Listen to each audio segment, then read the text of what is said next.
you ever been fishing?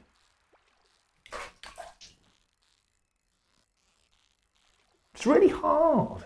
I've been fishing twice before, once with bits of sweet corn in the canal and nothing really happened, and once in the sea where we caught a dogfish and then we gave it a kiss and we threw it back in the sea, which is the way you're supposed to do fishing. But I've also been doing fishing in a game called Stardew Valley.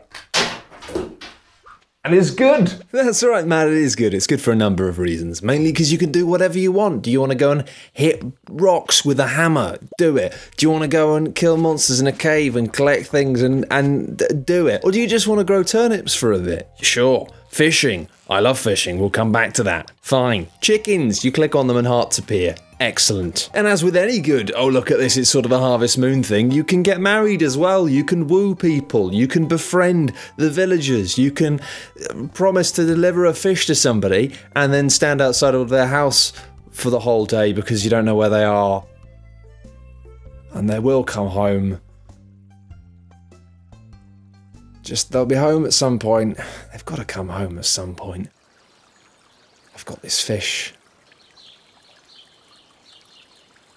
Oh, come on.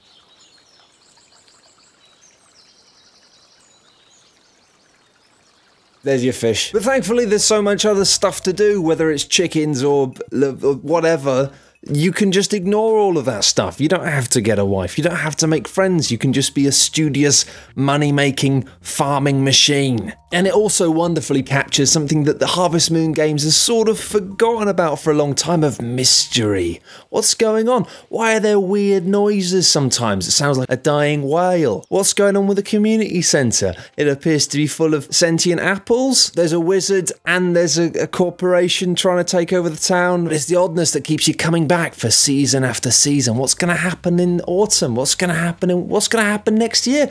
Grandad said he's coming back in 3 years. What the fuck? He's dead. But I'm not here to talk about any of this stuff. I'm here to talk about fishing, because fishing in Stardew Valley is lovely. You got to carefully hold or tap a button to keep a little bar around a fish. Yeah, I'll keep the bar in the same place as the thing while it moves around. Gosh, that's a novel idea, Matt. No, listen. When you first start fishing, it is really hard because you've only got a tiny bar and the fish moves around, and why wouldn't you stay in one place? It requires this delicate, careful tapping. It's quite stressful. You end up holding your breath and then suddenly you can't breathe. And to make matters worse, if you let the bar drop down to the bottom, it bounces around, which makes it harder to control.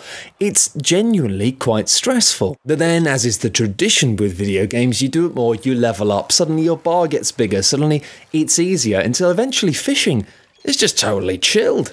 And you're just there on the pier, looking out over the sea, relaxing. It's not stressful. You're just the coolest dude in the world, having a nice time with some fish. And then suddenly treasure chests appear on the bar and you got to move and get the treasure chest as well as the fish, because then you get treasure and the fish. But then, oh, it's no longer chilled. It's let you get comfortable. You're out of your comfort zone, and what the flip is going on? So then you end up frantically swinging between trying to catch the fish and trying to get the treasure.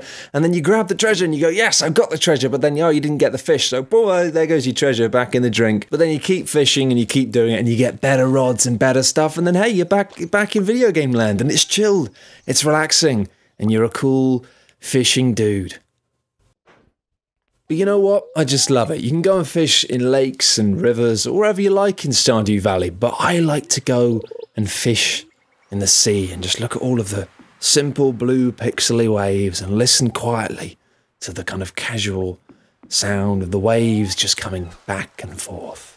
This is why I love games like this. This is why I loved Harvest Moon as a kid. This is why I spent a whole summer with my curtains shut playing Viva Pinata. You get away from a world of grey skies and genuine financial stress, and you make thousands of pounds and spend it on chickens. And those chickens love you. But for me, on this pier, it's just perfect escapism.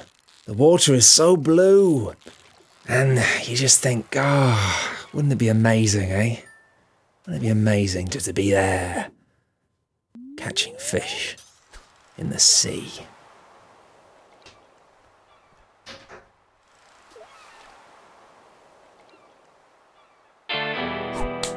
Thank you very much for watching a video of me in my bathroom pretending to be a fisherman. Don't worry, that USB cable has stopped working. If you've enjoyed this video, you can go to coolghost.net and say hello and talk about it with people who are nice. There's a link in the description of the video. And if you really like these videos, you could consider going to patreon.com/coolghosts and support our work. Cheers! It's cold! It's fucking freezing!